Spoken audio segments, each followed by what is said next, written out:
The summer heat was unbearable that afternoon. Rebecca sat in the passenger seat of her husband's expensive SUV, one hand resting on her swollen belly, while the other tried to find a comfortable position. At 8 months pregnant with twins, everything hurt. Her back ached constantly, her feet were swollen, and just breathing felt like work. Her husband David had been quiet for the past hour, his jaw clenched tight as he drove. The silence between them wasn't peaceful. It was the kind of silence that comes before a storm. Rebecca kept glancing at him, trying to figure out what she'd done wrong this time. Lately, it felt like everything she did annoyed him. They were supposed to be on their way to a nice resort by the lake. A baby moon, they called it. One last peaceful weekend before their lives changed forever. Rebecca had been looking forward to it for weeks. She imagined them walking by the water, talking about baby names, maybe laughing together like they used to. She needed that connection. She needed to feel like they were a team again. But then his phone rang. His business partner was calling about some last-minute golf trip. Rebecca watched David's face light up in a way it hadn't lit up for her in months. The conversation was quick, but she could tell he wanted to go. Really wanted to go. When he hung up, Rebecca tried to sound casual. Was that about work? Craig wants me to join him at Pine Valley Resort. Some of the investors will be there. It's good for business, Rebecca felt her stomach drop. But we planned this trip weeks ago. I know, but this is important. We can reschedule our thing. Our thing. That's what their baby moon had become. Just a thing. Not important. Not a priority. David, I'm due in 4 weeks. This might be our last chance to spend time together before everything changes. He sighed, and it was the kind of sigh that made her feel small. You're being dramatic. We have plenty of time. You've said that about everything. The birthing classes you missed. The nursery you promised to help with. The doctor's appointments. There's always something more important than us. That's when his mood shifted. His hands tightened on the steering wheel, and his voice got that cold edge she'd come to dread. Here we go again. I'm working my tail off to provide for this family, and all you do is complain that I'm not around enough. Do you have any idea how much pressure I'm under? Rebecca felt tears prick her eyes, but she refused to cry. Not again. I'm not asking you to stop working. I'm just asking you to show up for me sometimes. I'm carrying your children, David. I'm scared and exhausted, and I need my husband. You're suffocating me, Rebecca. Constantly needing attention, constantly needing reassurance. I can't breathe around you anymore. The words hit her like a slap. She turned to look out the window, blinking back tears. They drove in silence for another 20 minutes until David pulled into a gas station off the highway. It was one of those small places in the middle of nowhere, surrounded by empty fields and farmland. He got out without a word and started pumping gas. Rebecca sat there trying to calm down. Her heart was racing and she could feel the babies moving inside her, responding to her stress. She took deep breaths, the way the instructor had taught her in the one prenatal class she'd attended alone. When David finished pumping, he didn't get back in the car. He stood there scrolling through his phone, completely ignoring her. Rebecca opened the door and carefully climbed out, her movements slow and awkward. Her back screamed in protest. Can we please just talk about this? She asked, walking around to his side of the car. He didn't look up from his phone. What's there to talk about? You want me to give up an important business opportunity to sit by a lake and talk about feelings. I want you to care about your family. Don't do that. Don't make me the bad guy because I have responsibilities. What about your responsibilities to me? To these babies?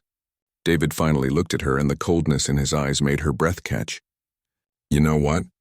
I'm done with this. I'm done with the guilt trips and the crying and the constant demands.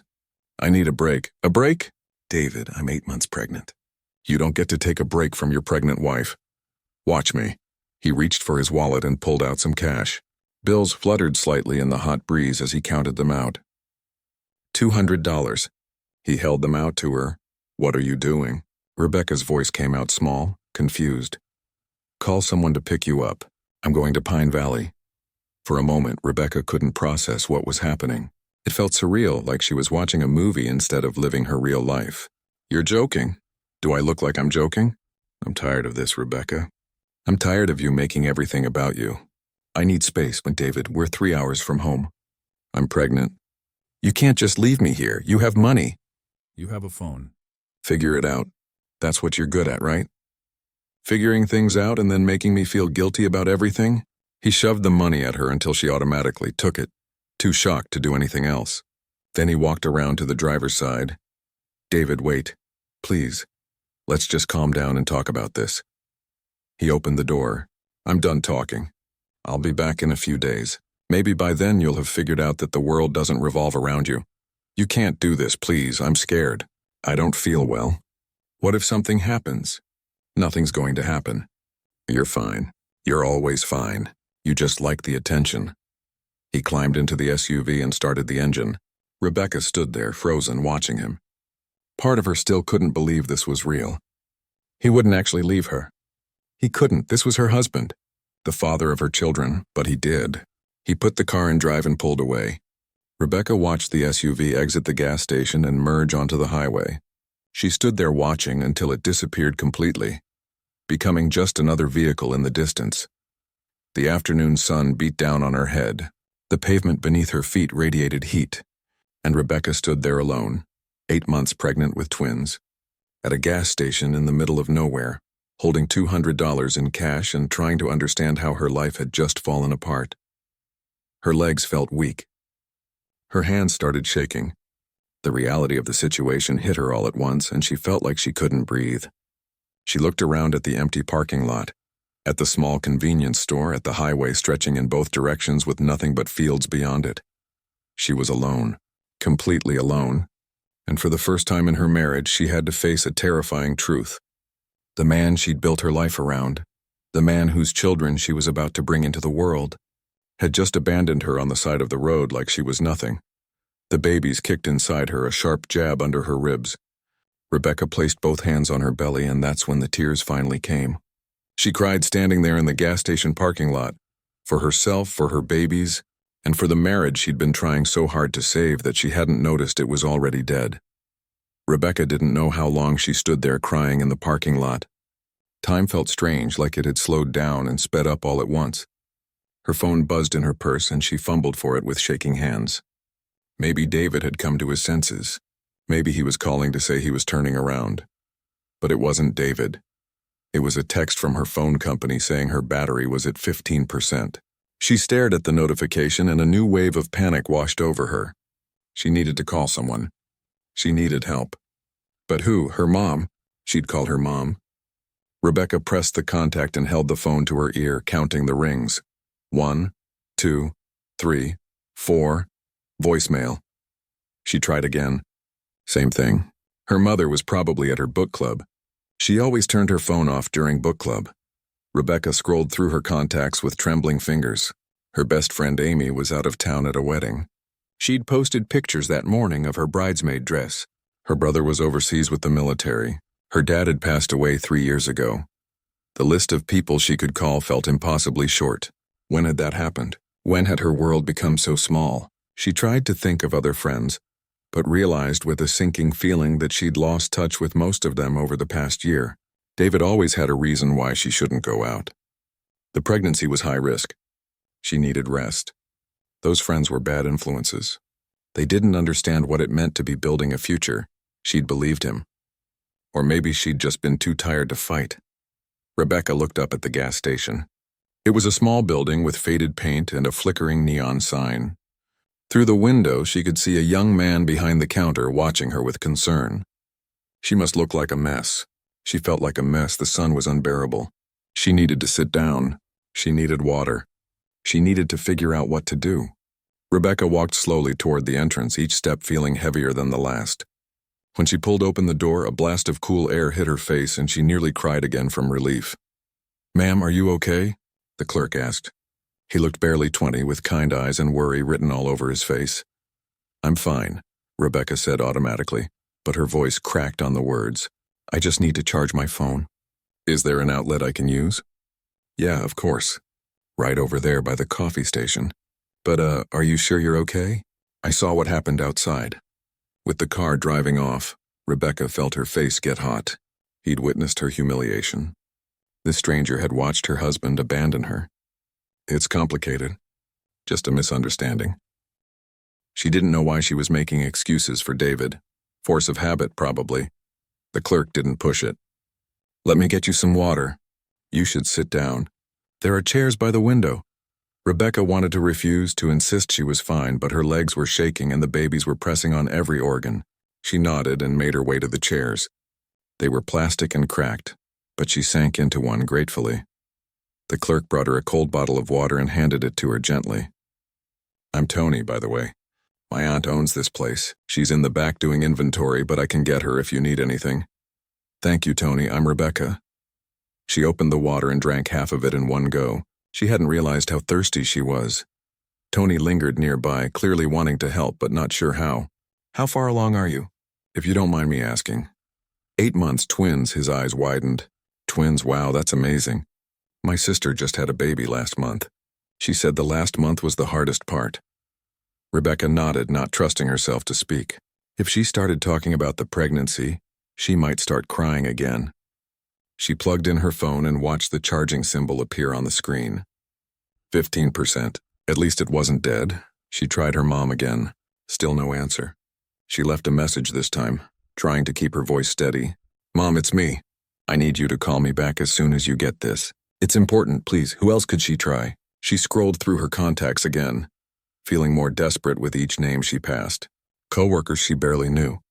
David's friends who were really his friends, not hers. Family members who lived too far away. Then she saw a name she hadn't thought about in months. Her cousin Lauren. They'd been close once before Rebecca got married. Lauren had tried to stay in touch, but Rebecca had been so wrapped up in her new life, in making David happy, that she'd let the relationship fade. She hesitated, then pressed call. It rang twice before Lauren picked up. Rebecca? Oh my God, is everything okay? Is it the babies? Just hearing someone's concern made Rebecca's throat tight. I need help. I don't know who else to call. What happened? Where are you? Rebecca told her everything. The fight. The gas station. David driving away. With each detail, the situation felt more real and more impossible at the same time. How do you explain to someone that your husband left you on the side of the road? Lauren was quiet for a moment after Rebecca finished. Then she said, that absolute jerk. I'm coming to get you. Where exactly are you? No, Lauren, you can't. You're 4 hours away. I can't ask you to do that. You're not asking. I'm telling you. Send me the address. I'm leaving right now. But what about work? What about— Rebecca, stop. You're 8 months pregnant with twins and your husband abandoned you at a gas station. Nothing I have going on today is more important than this. Send me the address. Rebecca felt something crack open in her chest. Relief mixed with shame mixed with gratitude. Okay, thank you. I'm so sorry. Don't apologize. Just sit tight. I'll be there as soon as I can. After they hung up, Rebecca sat back in the chair and closed her eyes. 4 hours. She had to wait 4 hours. At least she had a plan now. At least someone was coming. Everything okay? Tony was back, this time with an older woman beside him. She had gray hair pulled back in a neat bun and the kind of face that looked like it smiled a lot. This is my Aunt Helen, Tony said. I told her what happened. Helen pulled up a chair and sat down next to Rebecca like they were old friends. Tony said your husband left you here. That true? Rebecca nodded, too tired to pretend anymore. We had a fight. He wanted to go somewhere else. I guess he decided to go without me. Helen made a sound in her throat that was half sympathy, half anger. Men can be fools. But leaving a pregnant woman at a gas station? That's not just foolish. That's cruel. Hearing someone else say it out loud made it real in a way it hadn't been before. David had been cruel. Not just thoughtless or angry. Cruel. My cousin is coming to get me, Rebecca said. But she's 4 hours away. I'm sorry to take up space here. I can wait outside if you'll do no such thing. Helen cut her off. You'll sit right here in the air conditioning where it's comfortable. Have you eaten anything today? Rebecca tried to remember. Breakfast felt like days ago. Not since this morning. Helen stood up with determination. Tony, make her a sandwich. The good turkey from the back, not the stuff we sell up front. And get her some fruit if we have any. Aunt Helen, I can pay. Rebecca started reaching for the cash David had given her. Your money's no good here, honey. You save that for whatever you need next. This is on the house. Rebecca felt tears threatening again. These strangers were showing her more kindness than her own husband had. I don't know what to say. Thank you. Helen patted her hand. You don't need to say anything. You just need to rest and take care of those babies. And when your cousin gets here, you tell her to drive safe. Those babies need to meet their mama in one piece. Tony brought her a sandwich and an apple. Rebecca ate slowly, and with each bite she felt a little stronger. The babies seemed to calm down too, their movements becoming less frantic. Helen sat with her, making small talk about nothing important. The weather, the farm down the road, her grandchildren. It was exactly what Rebecca needed. Normal conversation, no judgment, no questions about how she'd ended up in this situation. But as the minutes ticked by, Rebecca's mind started working again. And with clarity came a realization that made her stomach hurt worse than any pregnancy symptom had. This wasn't the first time David had treated her badly. It was just the first time he'd done it so publicly, so undeniably. All the little cruelties, all the times he'd made her feel small or needy or wrong, they'd been leading to this moment. She'd been making excuses for him for so long that she'd forgotten what respect looked like. But sitting here being cared for by strangers who owed her nothing, she remembered. And she realized with stunning certainty that she couldn't go back to the way things were. Not for herself. And definitely not for her daughters. The babies kicked again and Rebecca placed her hand on her belly. "I know," she whispered. "Mama's going to figure this out. I promise." Lauren arrived exactly 3 hours and 47 minutes later. Rebecca had been watching the parking lot through the window, and when she saw her cousin's blue sedan pull in, she felt something inside her finally relax. She wasn't alone anymore. Lauren burst through the gas station door and immediately wrapped Rebecca in the tightest hug her pregnant belly would allow. "I broke every speed limit getting here. Are you okay? Are the babies okay?" "We're okay," Rebecca said, and she realized it was actually true. Physically, at least, she was fine. Everything else was a disaster, but her body was holding up. Lauren pulled back and looked at her with fierce eyes. "Where is he? Did he come back?" Rebecca shook her head. "Nothing. Not a single call or text." Unbelievable. Lauren's jaw tightened in a way that reminded Rebecca of when they were kids and Lauren would stand up to bullies for her. "You know what? It doesn't matter. Let's get you home." But as Rebecca stood up to leave, she realized something. "I don't want to go home. Not to our house. I can't be there right now?" Lauren didn't even hesitate. "Then you'll come stay with me. For as long as you need." They said goodbye to Helen and Tony, who hugged Rebecca like family, and made her promise to let them know when the babies arrived. Helen pressed a piece of paper into her hand with a phone number on it. "You call if you need anything. And I mean anything." The drive to Lauren's apartment was quiet at first. Rebecca stared out the window, watching the world go by. Everything looked so normal. People going about their lives not knowing that hers had just completely fallen apart. "You want to talk about it?" Lauren finally asked. Rebecca didn't know where to start. "How did I not see this coming?" "What do you mean?" "David, the way he is. I keep thinking about the gas station like it came out of nowhere, but it didn't. He's been treating me like this for a long time. I just convinced myself it was normal. That marriage was hard and I needed to try harder." Lauren was quiet for a moment, her hands gripping the steering wheel. "Can I be honest with you? Please. I've been worried about you for 2 years. Since right after the wedding. You stopped calling as much. You stopped coming to family things. When we did see you, you seemed smaller somehow, like you were trying to take up less space." Rebecca felt her throat get tight. "Why didn't you say anything?" "I tried once, remember? I asked if everything was okay with David and you got so defensive. You said I was jealous because you were happy. After that, I was scared that if I pushed, I'd lose you completely." The memory came back in a rush. Rebecca had been so angry that day. How dare Lauren question her marriage? David was successful and charming and had chosen her. What more could she want? "I'm sorry," Rebecca said quietly. "You were trying to help and I pushed you away." "Hey, no. This isn't your fault. None of this is your fault. David did this. He made you feel like you had to choose between him and everyone else. That's what guys like him do. They isolate you slowly, so gradually you don't even notice it's happening." Rebecca thought about the past 2 years. All the times David had convinced her not to visit her mom because they had couple time planned. The way he'd roll his eyes when she talked about Lauren or her friends. How he'd suggest she was being disloyal if she complained about him to anyone else. "I feel so stupid," Rebecca said. "You're not stupid. You're human. You loved him. You wanted to believe the best in him.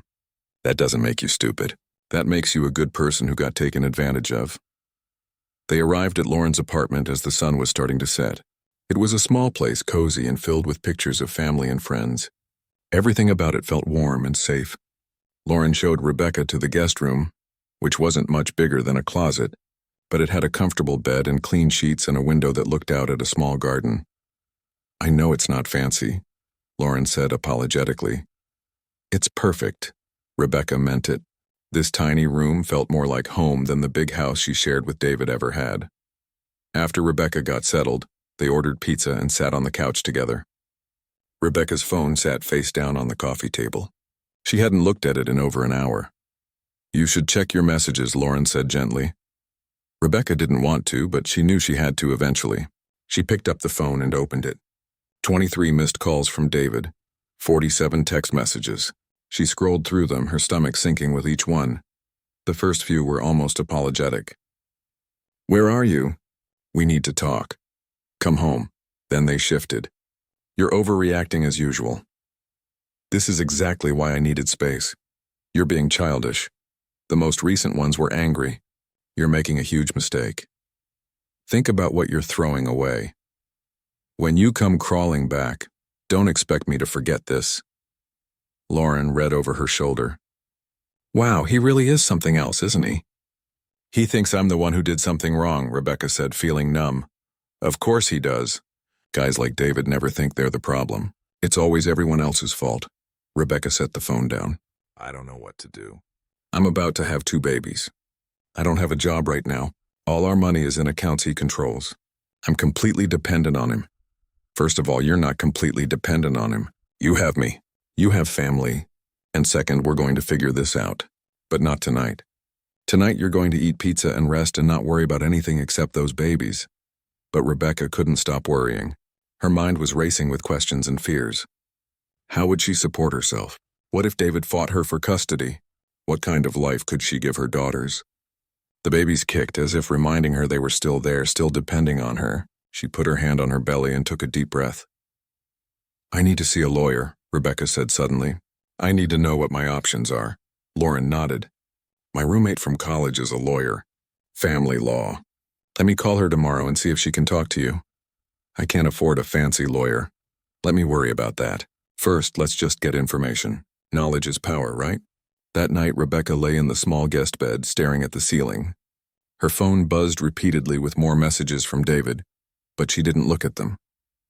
Instead, she thought about the life she'd been living, the way she'd shrunk herself to fit into the shape David wanted, the dreams she'd given up because they weren't practical or because David didn't think they mattered. She'd been a graphic designer before the pregnancy.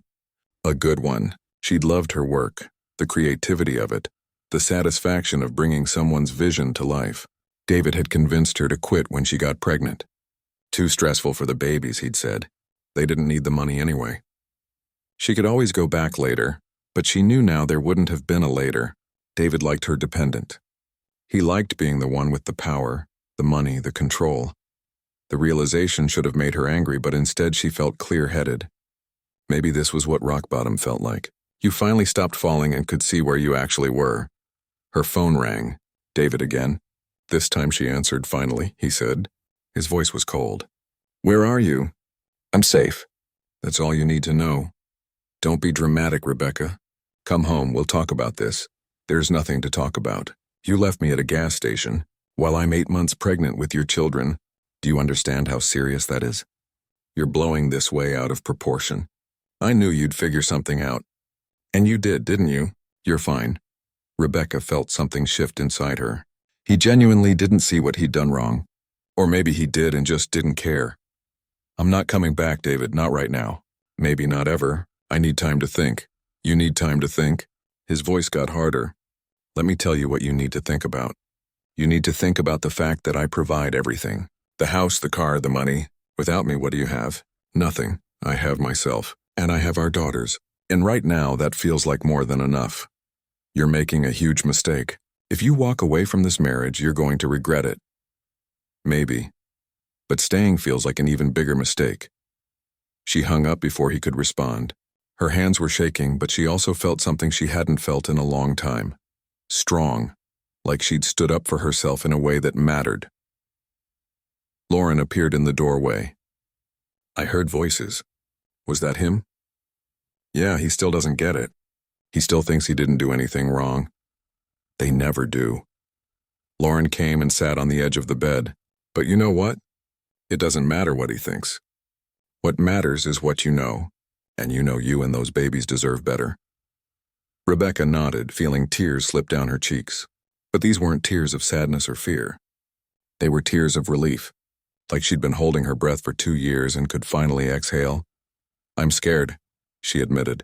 I know, but you're also brave. Braver than you think. That night, for the first time in months, Rebecca slept deeply, and when she woke up in the morning, the first thought in her head wasn't about David or what he wanted or how to make him happy. It was about her daughters and the kind of mother she wanted to be for them. The kind of woman she wanted them to see when they looked at her. And she knew with absolute certainty that woman couldn't be someone who accepted being abandoned at a gas station and then went back for more. The lawyer's office was on the 3rd floor of an old building downtown. Rebecca climbed the stairs slowly, one hand on the railing and the other on her belly. Lauren walked beside her, carrying Rebecca's purse and a folder of documents they'd gathered over the past few days. It had been 5 days since the gas station. 5 days of David calling and texting, alternating between apologizing and blaming. 5 days of Rebecca staying strong, even when it felt impossible. The lawyer's name was Patricia, and she was nothing like Rebecca expected. She was younger, maybe mid-30s, with kind eyes and a firm handshake. Her office was cluttered with case files and family photos, which somehow made Rebecca feel more comfortable. Tell me everything, Patricia said. Settling into her chair with a notepad, Rebecca told the story again. It was getting easier each time, though it still made her chest tight. The gas station, the abandonment, but also the years before that. The isolation, the control, the way David made her feel small. Patricia listened without interrupting, taking notes occasionally. When Rebecca finished, Patricia set down her pen and looked at her directly. First, I want you to know that what happened to you was not okay.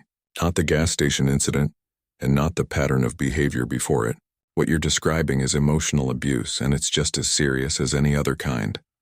Hearing it labeled so clearly made something click in Rebecca's mind. Abuse.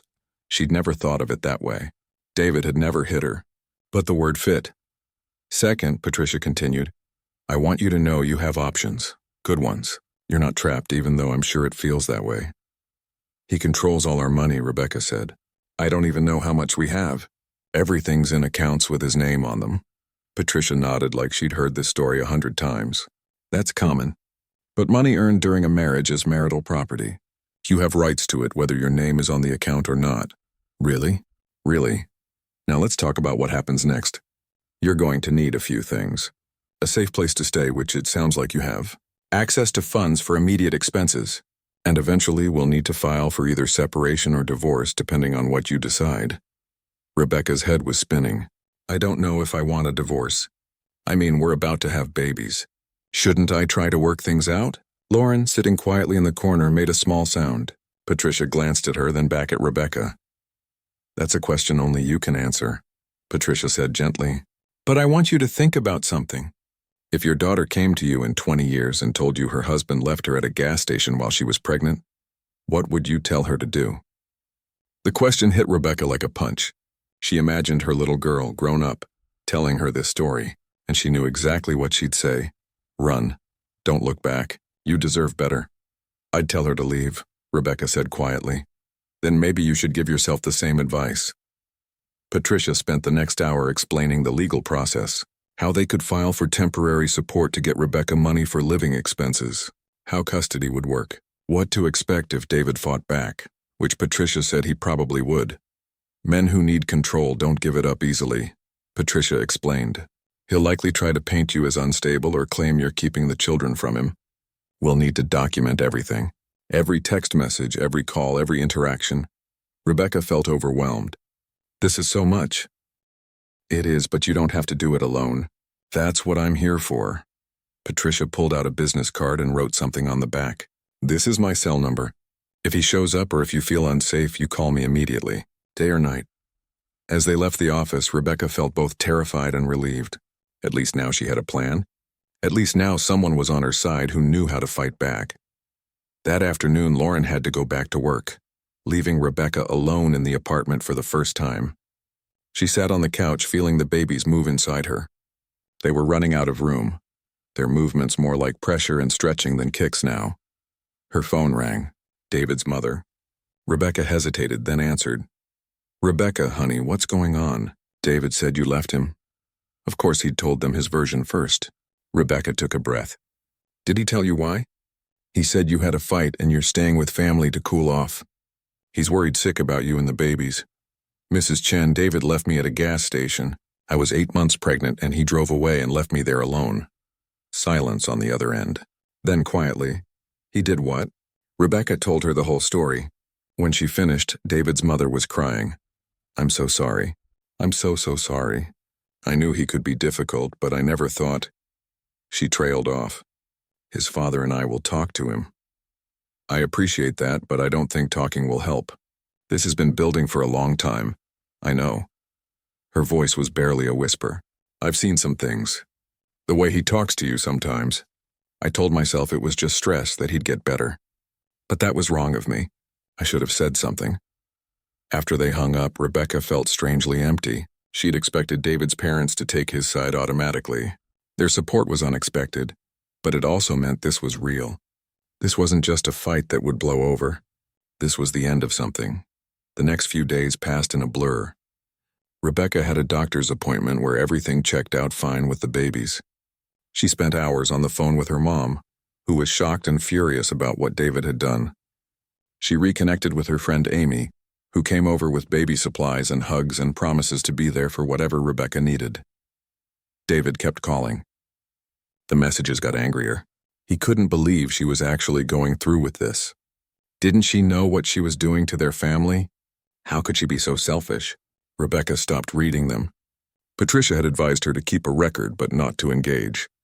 Let him rant into the void. 1 week after the gas station, Rebecca was folding tiny baby clothes in Lauren's living room when someone knocked on the door. Her heart jumped. David didn't know where Lauren lived. At least she didn't think he did. "Who is it?" she called out. "Delivery." She opened the door to find a delivery man with an enormous flower arrangement. "Rebecca Chen?" She signed for it, confused. The card read, "I'm sorry. Come home. We can fix this. I love you, David." Rebecca stared at the flowers. They were beautiful, expensive. Exactly the kind of grand gesture David always made when he'd messed up. Flowers, jewelry, fancy dinners. Never actual change. Never real accountability. Just pretty things meant to make her forget. She called Lauren.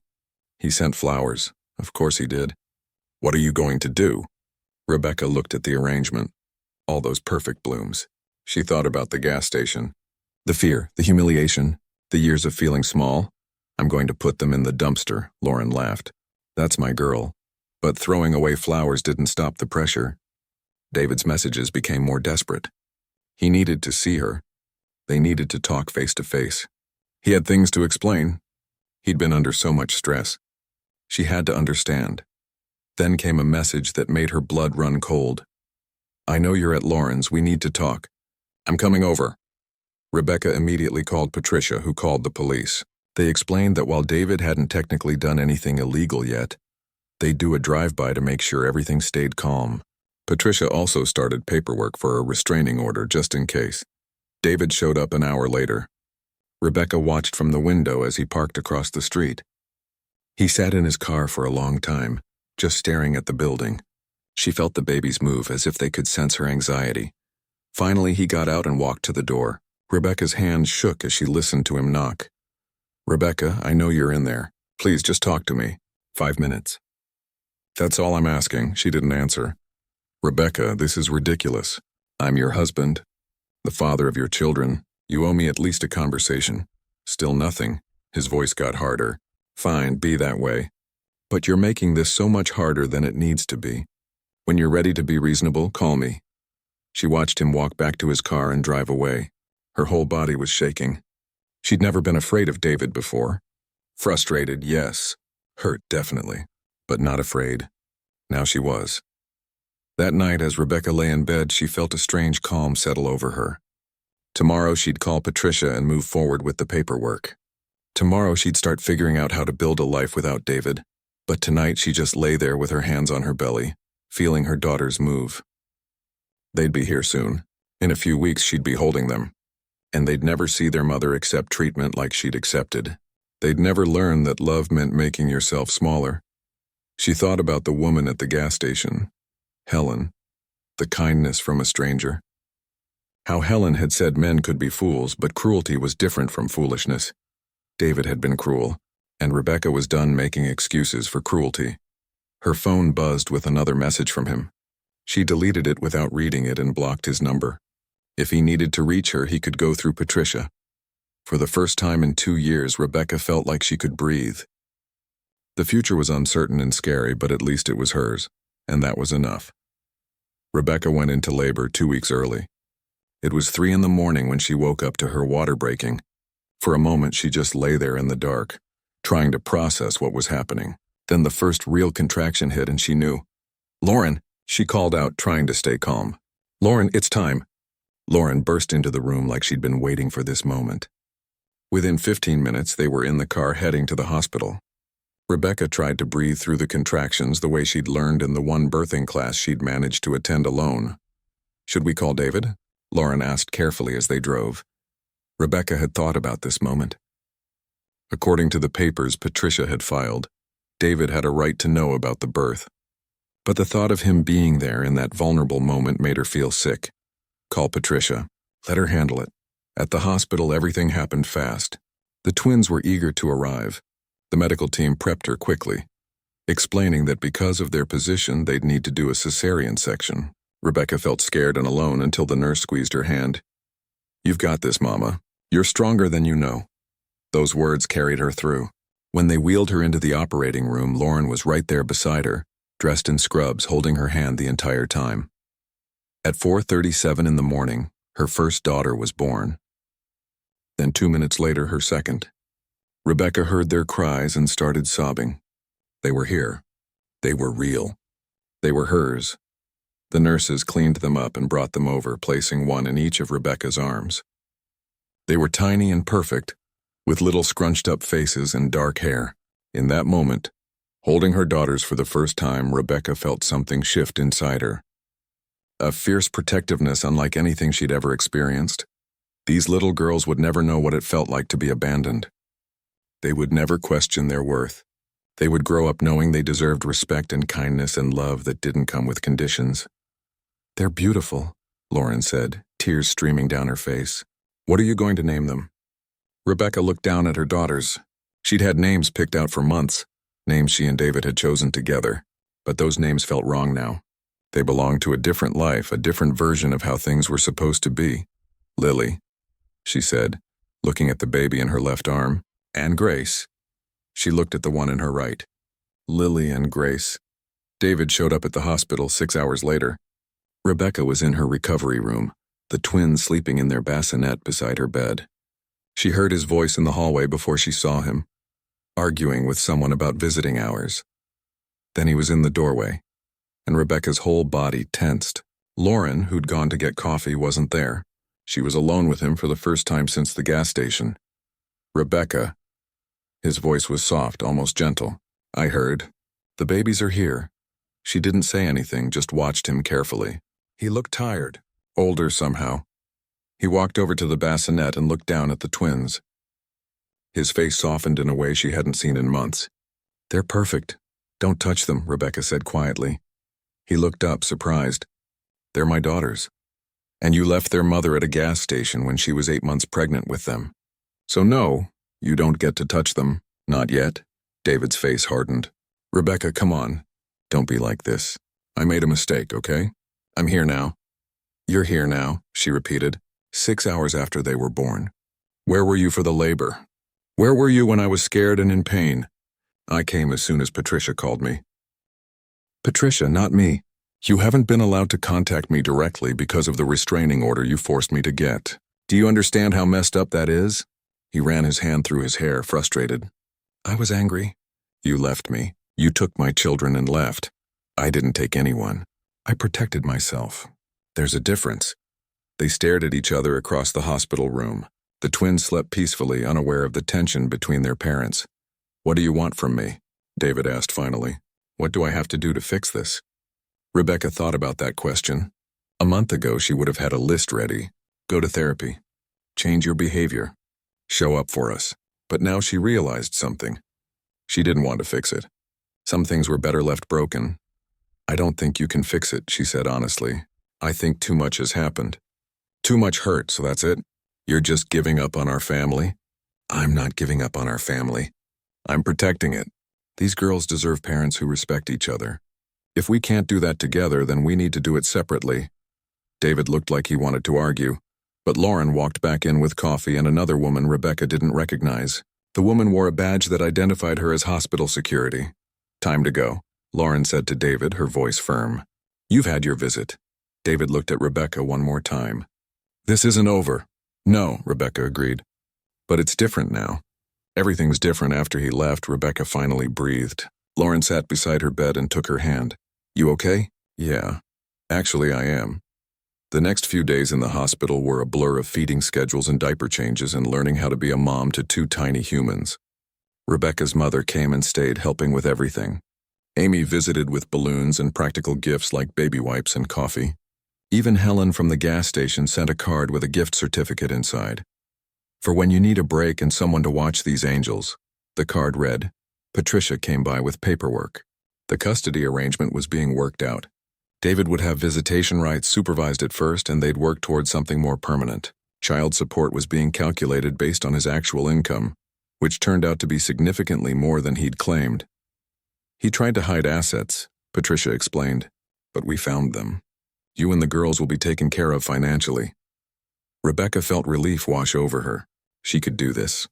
She could support her daughters. 6 months passed like a dream. Rebecca moved into a small 2-bedroom apartment, nothing fancy, but it was hers. She started taking on graphic design projects again, working from home while the twins napped. It was exhausting, but it was also freeing. She was building something on her own terms. David saw the girls every other weekend now. The supervised visits had ended after he completed parenting classes. He was trying, Rebecca could see that, but they'd never be a family the way they once imagined. And that was okay. One Saturday afternoon, Rebecca packed the twins into their stroller and drove out to that gas station. Helen was behind the counter when she walked in, and the older woman's face lit up like Christmas. Oh my goodness, look at these beautiful girls. Rebecca had brought photos of the twins to share, and a thank you gift she'd been working on for months. It was a framed illustration she'd drawn herself, showing a guardian angel standing outside a small gas station, with light streaming down from above. You saved me that day, Rebecca said as Helen opened the gift, tears filling her eyes. I don't know what would have happened if you hadn't been kind to me. Helen hugged her tight. You saved yourself, honey. I just gave you a safe place to land. They talked for an hour, Helen cooing over the babies while Tony made them all coffee. It felt like coming home in a strange way. This place had been the lowest point of Rebecca's life, but it had also been the turning point. As Rebecca drove away, she looked at her daughters in the rearview mirror. Lily was sucking on her fist, and Grace was staring out the window with wide, curious eyes. They were 6 months old now, growing and changing every day. Rebecca thought about the woman she'd been at that gas station, broken and scared and unsure if she had the strength to stand on her own. She wanted to go back and tell that woman that everything would be okay, better than okay, that being left behind was actually being set free. Her phone buzzed with a notification, a new client wanting to hire her for a major project. Rebecca smiled and made a note to call them back later. Life wasn't perfect. There were hard days when the twins cried all night and she felt overwhelmed and alone. Days when she worried about money or the future or whether she was doing everything wrong. But there were also good days. Days filled with baby giggles and small victories and the quiet satisfaction of knowing she'd done the right thing. Days when she looked at her daughters and saw infinite possibility instead of fear. Rebecca pulled into her apartment complex and carefully got the twins out of the car.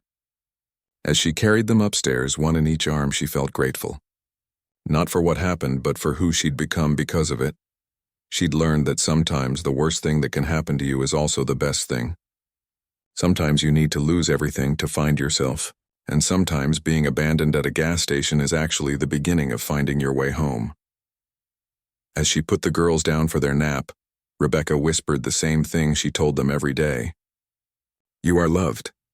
You are valued. You are enough. And finally, after all these months, she believed it about herself too.